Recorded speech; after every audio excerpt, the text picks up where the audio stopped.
Hello dear students, एक बार फिर से आप सभी का स्वागत है हमारे यूट्यूब चैनल के ऊपर न्यू मॉर्निंग क्लासेस पे। लास्ट वीडियो हमने जहाँ छोड़ा था वहीं से वापस स्टार्ट कर रहे हैं। प्रोनाउन की क्लासेस हम लोग ले रहे थे। हमने रिलेटिव प्रोनाउन को स्पेयर में रखा था ताकि आज हम उसे अच्छी तरह से कंप्लीट कर सकें। तो आज मैं आपके सामने लेकर के आया हूँ रिलेटिव प्रोनाउन का ये वीडियो। आप इस वीडियो को अच्छी तरह से देखें, समझें और एग्ज़ाम के लिए प्रिपेयर हो जाएँ। What is relative pronoun? Relative pronoun एक ऐसा प्रोनाउन है जिसके अंतर्गत हम ये देखेंगे कि किस तरह से ये किसी सेंटेंस में दो आइडियोलॉजी को, दो सेंटेंसेस को या दो इन्फॉर्मेशन को एक साथ इंटरकनेक्ट करता है। सबसे पहले हम देखेंगे सब्जेक्टिव केस की बात करते हैं। सब्जेक्टिव केस में हम देखते हैं कि हमारे पास में जो पहला रिलेटिव प्रोनाउन है वो यहाँ पर हु है। हु के बारे में जो आपको जनरली जो बातें आपको पता होती है उसके बारे में हमें ये पता होता है कि हु क्या है। हु एक इंटरोगेटिव वर्ड है जिसके बारे में हम अक्सर बात करते हैं। लेकिन जब हम बात प्रोनाउन की कर रहे हैं तो हमें ये पता होना चाहिए कि यहाँ किसी प्रकार का प्रश्न नहीं होगा, इंटरोगेशन नहीं होगा। तो फिर यहाँ क्या होगा? There will be only relative pronoun. हम चीज़ों की बात करेंगे जो एक दूसरे से जुड़ी हुई होगी, वो एक दूसरे से अपना रिलेशन शो करेगी। तो सबसे पहले मैं बात कर रहा हूँ सब्जेक्टिव केस के अंदर, रिलेटिव प्रोनाउन के अंदर हु की बात कर रहा हूँ। हु यहाँ पर पर्सन के लिए यूज़ में आता है, यानी किसी भी व्यक्ति के लिए यदि अगर हम कोई चीज़ काम में लेते हैं रिलेटिव के लिए तो वो काम में आता है हु। एग्जाम्पल दे रहा हूँ, वो देखें आप।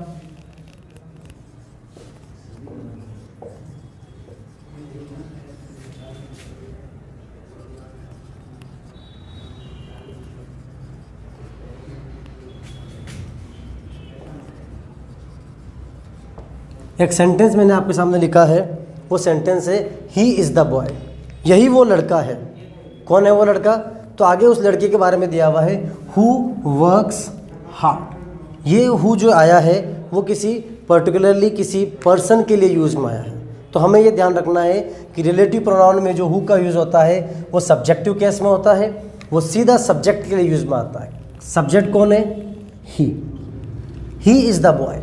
वो एक लड़का है जो क्या करता है? वर्क्स हार्ड, कठिन परिश्रम करता है। तो यहाँ पर हमने हु का यूज़ किया है सब्जेक्ट के लिए, तो इसे हमने कहा है सब्जेक्टिव केस। यही एक रीज़न है सब्जेक्टिव केस कहने का। सेकंड हम बात करते हैं हुम की। हुम का यूज़ किया जाता है, इसका यूज़ भी सेम उसी तरह से होगा, पर्टिकुलरली किसी पर्सन के लिए यूज़ में आएगा।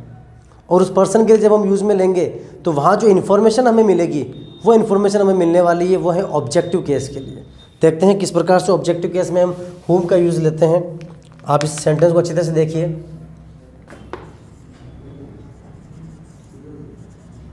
Raju gave 10,000 rupees whom I called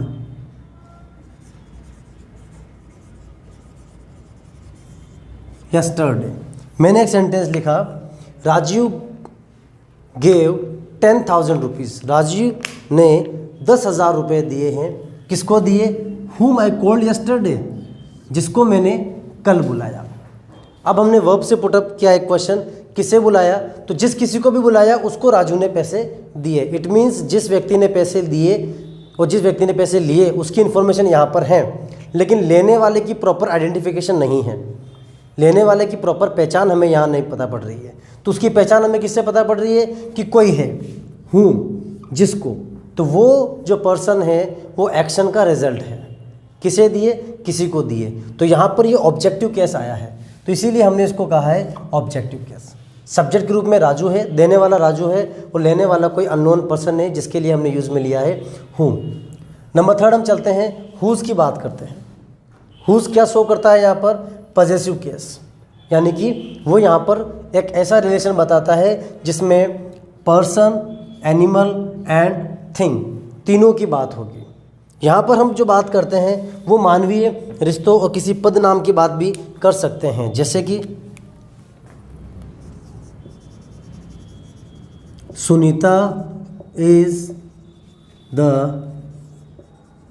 girl whose mother is a doctor। और ये बात मैंने यहाँ पर लिखी है।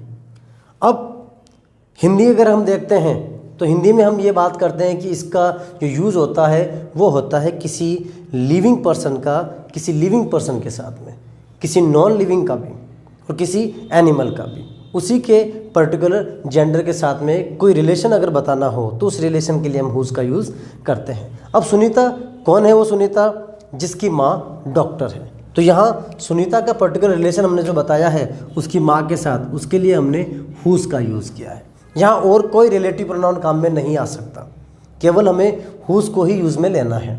तो हमने इसको यहाँ पर पॉजेसिव केस बोला है। मैं नॉन लिविंग के एग्जांपल दे रहा हूँ आपको, जैसे कि this is the table whose one leg is broken. मैंने एक सेंटेंस लिखा है, दिस इज द टेबल, यही वो टेबल है जिसकी एक टांग टूटी हुई है। Whose one leg is broken. यहाँ जो रिलेशन शो हुआ है, एक टेबल के बारे में जो सूचना मिली है हमें, वो ये मिली है कि उसकी एक टांग टूटी हुई है।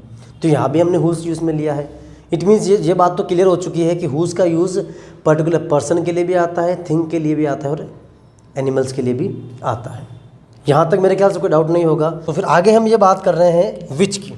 विच का यूज़ कहाँ करना है? विच का यूज़ नॉर्मली हम करेंगे किसी चॉइस के लिए, नॉन लिविंग थिंग्स के लिए और एनिमल्स के लिए। इन सभी चीज़ों के लिए हम विच का यूज़ करते हैं। अब किस प्रकार से किया जाएगा वो मैं बता देता हूँ। चॉइस के लिए यहाँ पर एक एग्जांपल मैं आपको लिख रहा हूँ, उस एग्जांपल का आप देखें कि क्या वो चीज़ वहाँ पर सेट बैठ रही है या नहीं है।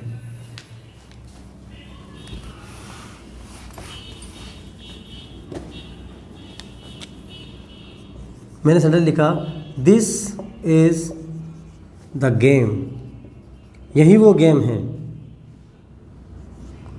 आई लाइक मोस्ट, जो मुझे बहुत पसंद है। ये मैंने एक सेंटेंस लिखा है। अब इसमें जो ऑप्शन आपके सामने है वो है, क्योंकि बात पसंद की हो रही है तो हमने क्या लिखा? विच का यूज़ किया।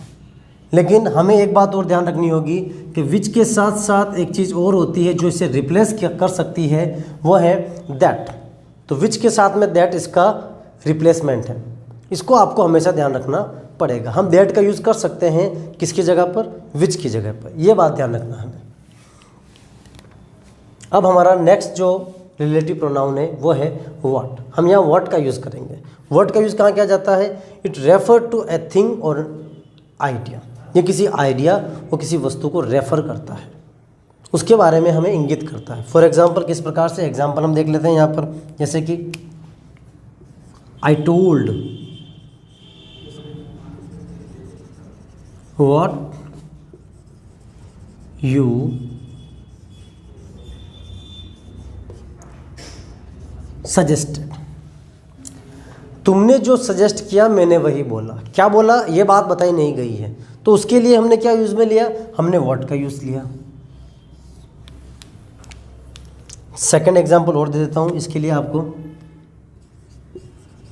This is the way what I choose. अब एक सेंटेंस और लिखा हुआ आपके सामने, दिस इज द वे। यहाँ भी आइडियाज़ की बात की जा रही है, लेकिन आपको थोड़ा सा यहाँ पर सावधान होना पड़ेगा। व्हाट आई चूज़ तो किया हुआ है, लेकिन इसका रिप्लेसमेंट भी हमारे पास में। और रिप्लेसमेंट क्या हो सकता है? अगर हमने ध्यान से देखा होगा तो हमने बात की थी यहाँ पर, जब विच की बात की थी, चॉइस की बात की थी, तो यहाँ पर व्हाट का रिप्लेसमेंट हो सकता है विच।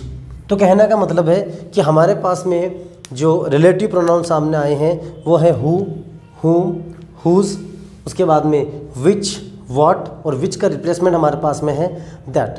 ये सारे के सारे रिलेटिव प्रोनाउन हैं जो प्रोनाउन की श्रेणी के अंदर आते हैं। रीड एग्जामिनेशंस में सीधे प्रश्न आने हैं, इसलिए हमारे लिए इतना ही जानना बहुत है कि किसी भी सेंटेंस में अगर क्वेश्चन मार्क नहीं है और किसी सेंटेंस के बीच में अगर हु, हुम, विच, व्हाट एटसेट्रास दिए हुए हैं और वो अंडरलाइन है, तो निश्चित रूप से वो हमारे रिलेटिव प्रोनाउन है, उसे रिलेटिव प्रोनाउन की श्रेणी में हम लोग रखेंगे। तो ये थी हमारी आज की क्लास रिलेटिव प्रोनाउन को लेकर के।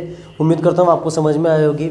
आप इस वीडियो को 2 से 3 बार देखें, अच्छे से देखें और इस टॉपिक को क्लियर कर लीजिए, क्योंकि कल मैं आपके लिए नए टॉपिक लेकर के आ रहा हूँ जो होगा adjectives. Thank you very much.